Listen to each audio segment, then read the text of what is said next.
திருச்சியில் கடற்போல் திரண்டிருக்கும்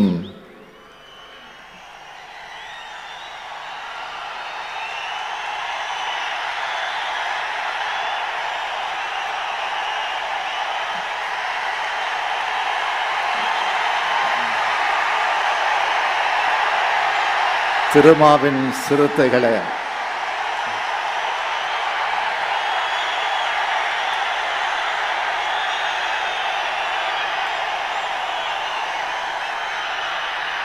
இப்படை தோற்கின் எப்படை வெல்லும் என்பதற்கு இலக்கணமாக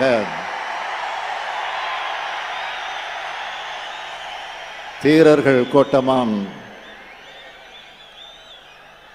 அருமை சகோதரர் திருமாவளவன் அவர்களின் படை வீரர்கள் ஜனநாயகம் காக்க கூடியிருக்கீங்க.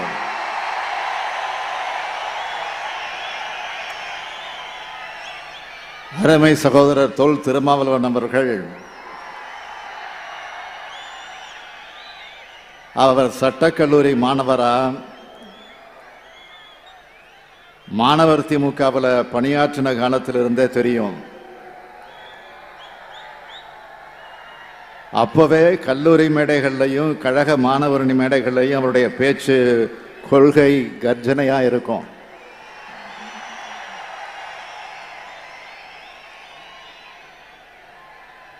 நாள்தோறும் கொள்கை உரம் வலுப்பெறும் இளம் காளையாதான்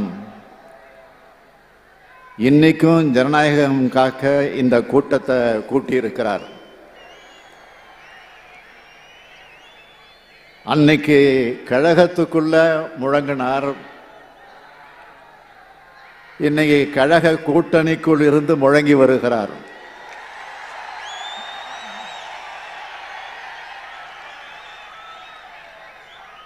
சகோதரர் திருமா அவர்கள் எப்போதும் எந்த சூழ்நிலையிலும் எங்களுக்குள் உள்ளே இருப்பவர். மன்னிக்கவும், நமக்குள்ளே உள்ளே இருப்பவர்.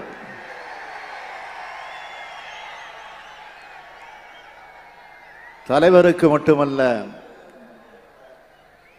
எனக்கும் தோளோடு தோளாக நிற்பவர் சகோதரர் திருமா அவர்கள்.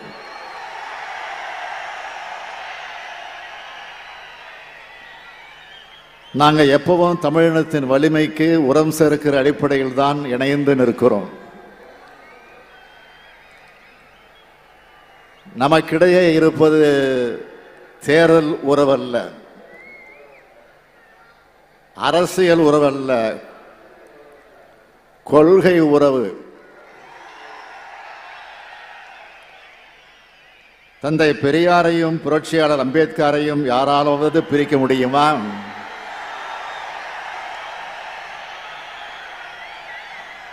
அதே போலதான் திராவிட முன்னேற்ற கழகமும் விடுதலை சிறுத்தைகளும்.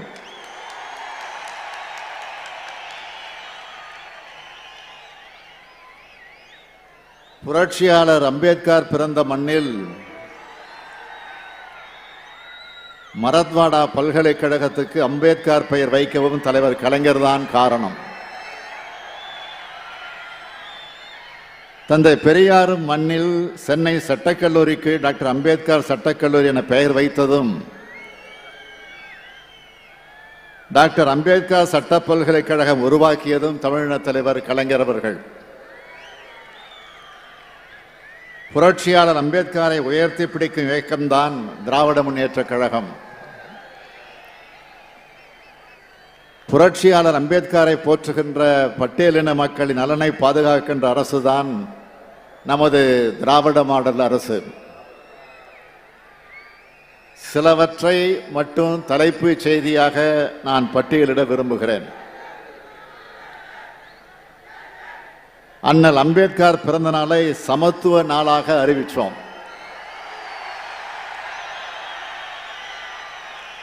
சகோதரர் திருமாவளவன் அவர்கள் கோரிக்கை உடனடியாக ஏற்று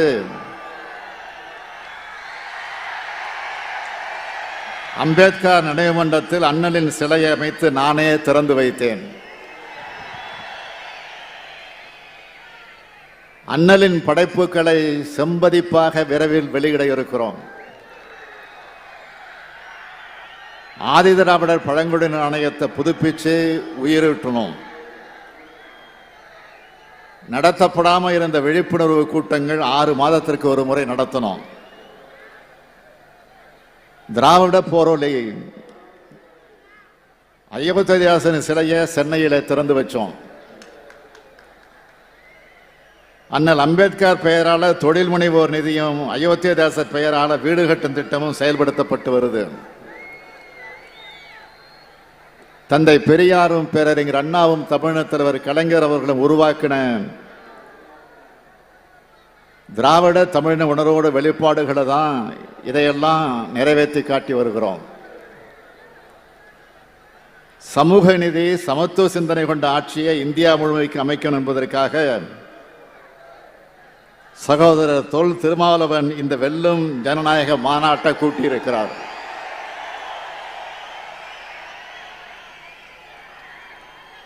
வெல்லும் ஜனநாயகம்னு சொன்னா மட்டும் போதாது, நாம எல்லோரும் இணைஞ்சு செயல்பட்டாகணும்.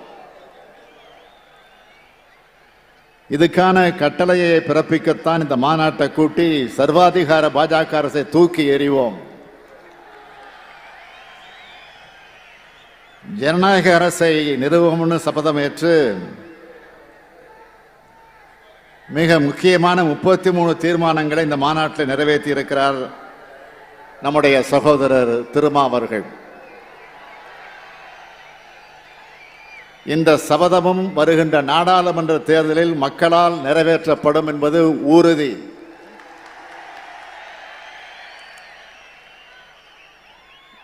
இந்தியாவை உண்மையான கூட்டாட்சி நாடா மாற்ற வேண்டிய கடமையும் பொறுப்பும் நமக்குத்தான் இருக்கு. ஒன்றியத்தில் கூட்டாட்சி அரசையும் மாநிலங்களில் சுயாட்சி அரசையும் உருவாக்கணும். அதனால தான் குடியரசு நாளான இன்னைக்கு இந்த மாநாட்டை கூட்டியிருக்கிறார். இந்திய அரசியலமைப்பு சட்டத்தில் சொல்லப்பட்டிருக்க மக்களாட்சி மாண்புகள் காக்கப்படணும்னா ஜனநாயகம் வென்றாகணும், அப்பொழுதுதான் கூட்டாட்சி மலரும். கூட்டாட்சியை சுட்டிக்காட்ட நாம் பயன்படுத்துகிற ஒன்றிய அரசு என்று சொல்ல யூனியன் ஆஃப் ஸ்டேட்ஸ்னு பயன்படுத்தினவரே புரட்சியாளர் அம்பேத்கர் தான். அரசியலமைப்பு சட்டம் கொடுத்த அண்ணல் அம்பேத்கர் என்ன சொல்லி இருக்கிறார்? யூனியன் அரசும் மாநில அரசும் தனித்தனி அதிகாரம் பெற்றவை, ஒன்று மற்றொன்றோடு அடிபணியவில்லை, ஒருங்கிணைக்கப்பட்டு உள்ளதுன்னு சொன்னார். அதைத்தான் நாமும் சொல்கிறோம். மாகாணங்கள் தெல்ல தெளிவான சகலவித தேசிய இன அம்சங்களையும் கொண்டிருக்கின்றன. எனவே அவற்றின் தேசிய பண்பு முழு நிறைவாய் வளர்ந்து மலர சுதந்திர வாய்ப்பு அளிக்கப்பட வேண்டும் என்றும் புரட்சியாளர் அம்பேத்கர் சொல்லியிருக்கிறார். இத்தகைய எண்ணம் கொண்ட ஒரு ஒன்றிய அரசை நாம உருவாக்கணும். அதுக்கு தொடக்கமா பாஜக ஆட்சி அகற்றப்படணும். தமிழ்நாட்டில் பாஜக என்பது பூஜ்ஜியம். அதனால தமிழ்நாட்டில் பாஜகவை பற்றி கவலைப்பட வேண்டிய அவசியம் இல்லை. தமிழ்நாட்டில் மட்டும் பாஜக வீழ்த்தினா போதாது, அகில இந்தியா முழுக்க பாஜகவை வீழ்த்தணும். அதுக்கான அடித்தளம் தான் இந்தியா கூட்டணி. ஒன்றிய அளவில் ஆட்சியில் இருக்கும் பாஜக ஆட்சியை வீழ்த்துகிறத இலக்காக கொண்ட எல்லா கட்சிகளும் இந்த கூட்டணியில இணைஞ்சிருக்கு. பாஜகன்னு சொல்றதால இது தனிப்பட்ட ஒரு கட்சிக்கு எதிரான கூட்டணின்னு சுருக்கிட முடியாது. இந்தியாவோட ஜனநாயகத்தை, மக்களாட்சியை, மதச்சார்பின்மையை, பன்முகத்தன்மையை, ஒடுக்கப்பட்ட மக்கள், ஏழை எளிய மக்களை காப்பாற்றணும்னா பாஜக மீண்டும் ஒரு முறை ஆட்சிக்கு வரக்கூடாது. இதுதான் நம்முடைய இலக்கு. பாஜக மீண்டும் ஆட்சிக்கு வந்தா இந்தியா என்ற கூட்டாட்சி அமைப்பு இருக்காது, ஜனநாயக அமைப்பு முறையே இருக்காது, நாடாளுமன்ற நடைமுறையே இருக்காது, ஏன் மாநிலங்களே இருக்காது. இதை எல்லாரும் உணர்ந்து கொள்ளணும். மாநிலங்களை கார்பரேஷன்களாக ஆக்கிடுவாங்க, கண்ணுக்கு முன்னாடியே ஜம்மு காஷ்மீர் சிதைக்கப்பட்டதை பார்த்தோம். ஜம்மு காஷ்மீர் ரெண்டாக பிரித்து யூனியன் பிரதேசங்களாக ஆக்கினாங்க. தேர்தல் கிடையாது. அரசியல் கட்சி தலைவர்களுக்கு வீட்டு சிறை. இதுதான் பாஜக பாணி சர்வாதிகாரம். அந்த நிலைமைதான் எல்லா மாநிலங்களுக்கும் ஏற்படும். கேள்விகள் இல்லாத நாடாளுமன்றம், 140 எம்பிக்கள் சஸ்பெண்ட். இது நாடாளுமன்ற ஜனநாயகத்திற்கு அவமானம் இல்லையா? உலக நாடுகள் என்ன நினைக்கும்? சிரிக்க மாட்டாங்களா? உலகின் பெரிய ஜனநாயக நாடுன்னு சொல்லி இருக்கின்ற 1/4 உறுப்பினர்களை சஸ்பெண்ட் செய்கிறது தான் உங்க ஜனநாயகம்னு கேட்க மாட்டாங்களா? உலக நாடு மத்தியில் இந்தியாவுக்கு மிகப்பெரிய தலைகுனிவை ஏற்படுத்தின ஆட்சியா பாஜக ஆட்சி இருக்கு. இன்னும் சொல்லணும்னா இந்தியாவை சர்வாதிகார நாடா மாத்தினாலும் மாத்திடுவாங்க. நமக்கு முன்னாடி இருக்க நெருக்கடியே நான் உணர்ந்திருக்கிறத விட ரொம்ப மோசமானது, ரொம்ப ரொம்ப ரொம்ப மோசமானது. அகில இந்திய அரசியல் தலைவர்கள் இங்கே இருக்கிறீங்க.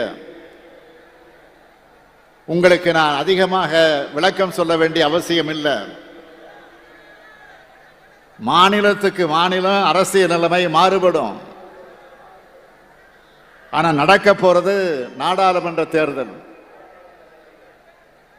ஒன்றியத்தில் யார் ஆட்சி நடக்கணுங்கிறத மட்டும் மனசுல வச்சு எல்லோரும் செயல்படணும்னு கேட்டுக்கிறேன். பாஜக ஆட்சிக்கு வரக்கூடாதுன்றத ஒற்றை லட்சியம்தான் எல்லோருக்கும் இருக்கணும். பாஜகவுக்கு எதிரான வாக்குகள் எந்த காரணம் கொண்டும் சிதறக்கூடாது. பகைவர்களோடு சேர்த்து துரோகிகளையும் மக்களிடையே அடையாளம் காட்டணும். வரலாறு என்ன சொன்னனும் தெரியுமா? இந்தியா கூட்டணி அமைத்தார்கள், இந்தியாவில் ஆட்சியை கைப்பற்றினார்கள். இதுதான் வரலாறாக இருக்கணும். ஒரு எடுத்துக்காட்டு சொல்ல விரும்புகிறேன். சண்டிகர் மாநகர மேயர் தேர்தல் நடக்க இருந்துச்சு. பாஜகவுக்கு 14 உறுப்பினர்கள், ஆம் ஆத்மி கட்சிக்கு 13 உறுப்பினர்கள், காங்கிரஸ் கட்சிக்கு 7 உறுப்பினர்கள். ஆம் ஆத்மி கட்சியும் காங்கிரஸ் கட்சியும் கூட்டணி. மேயர் பதவியை இந்தியா கூட்டணி கைப்பற்ற நிலைமை உருவாச்சு. இந்த இந்தியா கூட்டணியோட முதல் வெற்றியா இது அமைய போகுதுன்னு வடமாநில ஊடகங்கள்ல எழுதுனாங்க. உடனே என்ன செஞ்சாங்க தெரியுமா?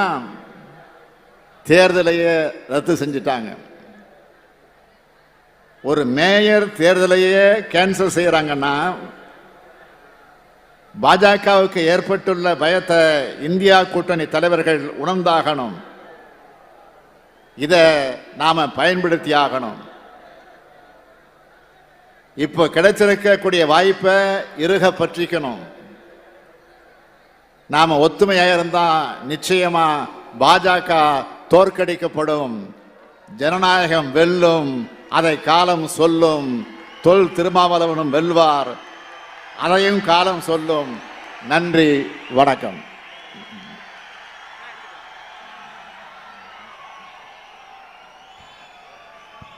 மிகச் சிறப்பானதொரு உரையை நிகழ்த்திய தமிழ்நாடு முதலமைச்சர் அவர்களுக்கு நன்றி. அவர் ஒரு வரலாற்று நிகழ்வை நினைவுபடுத்தினார்.